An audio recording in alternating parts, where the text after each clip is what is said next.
दोस्तों, प्रेम की बात जब भी आती है तब सब राधा कृष्ण के प्रेम की मिसालें सबसे पहले देते हैं। कहते हैं कि जीवात्मा और परमात्मा का मिलन राधा कृष्ण का प्रेम है। श्री कृष्ण बचपन से ही राधा को प्यार करते थे। दोनों के प्रेम की अनुभूति श्री कृष्ण को 8 साल की उम्र में हुई थी। श्री कृष्ण के दैवीय गुणों के बारे में राधा को पता था। अपने मन में प्रेम की स्मृतियों को राधा ने जिंदगी भर बनाया रखा था। दोनों के रिश्ते की यही सबसे बड़ी खूबसूरती है। शास्त्रों में कहते हैं कि श्री कृष्ण को अपने जीवन में 2 ही चीजें सबसे ज्यादा पसंद थी। श्री कृष्ण की ये दोनों चीजें एक दूसरे से आपस में गहराई से जुड़ी हुई थी और वो थी बांसुरी और राधा। राधा श्री कृष्ण की तरफ उनकी बांसुरी की धुन की वजह से ही खींची चली आती थी। श्री कृष्ण अपने पास बांसुरी राधा की वजह से ही रखते थे। श्री कृष्ण और राधा का मिलन भले ही नहीं हुआ, लेकिन बांसुरी दोनों को हमेशा एक सूत्र में बांधे रखती है। श्री कृष्ण के हर चित्रण में बांसुरी जरूर होती है। राधा के प्रति श्री कृष्ण के प्रेम का प्रतीक बांसुरी ही है।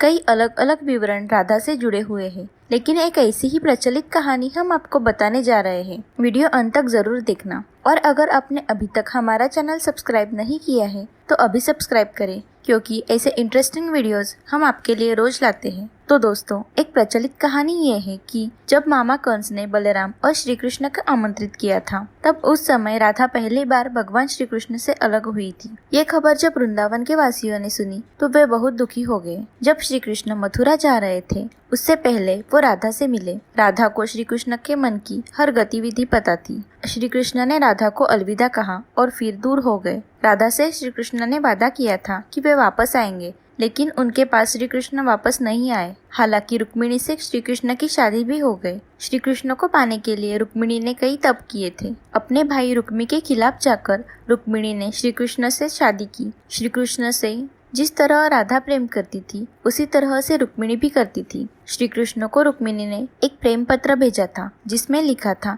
कि वे आकर उन्हें ले जाएं। उसके बाद रुक्मिणी के पास कृष्ण गए और शादी कर ली। श्री कृष्ण ने जब वृंदावन छोड़ दिया था, तब से ही राधा का वर्णन भी कम हो गया। जब अंतिम बार राधा कृष्ण मिले थे, तब श्री कृष्ण से राधा ने कहा था कि वे उनसे भले ही दूर जा रहे हैं, लेकिन श्री कृष्ण मन से हमेशा राधा के साथ ही रहेंगे। उसके बाद मथुरा जाकर श्री कृष्ण ने कंस और बाकी क्रूर लोगों को मारकर अपना काम पूरा किया। उसके बाद प्रजा की रक्षा के लिए श्री कृष्ण द्वारका चले गए, जिसके बाद उन्हें द्वारकाधीश के नाम से जाना जाने लगा। वृंदावन से जब श्री कृष्ण गए थे, तब राधा की जिंदगी ने एक अलग ही मोड़ ले लिया था। एक यादव से राधा की शादी हो गई। अपने दाम्पत्य जीवन की सारी रस्में राधा ने पूरी की और बूढ़ी भी हो गई, लेकिन श्री कृष्ण के लिए उनका मन तब भी समर्पित था। पत्नी के रूप में सारे कर्तव्य राधा ने पूरे किए, वही अपने दैवी कर्तव्य भी श्री कृष्ण ने निभाए। राधा जब अपने सारे कर्तव्य से मुक्त हो गई, तब वो अपने प्रियतम श्री कृष्ण से अंतिम बार मिलने पहुंची।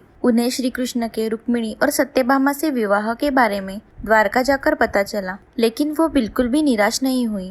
राधा को जब श्री कृष्ण ने देखा तो वे बहुत खुश हो गए। श्री कृष्ण की नगरी द्वारका में राधा को कोई नहीं जानता था। श्री कृष्ण ने राधा को उनके अनुरोध पर महल में सेविका के रूप में नियुक्त किया।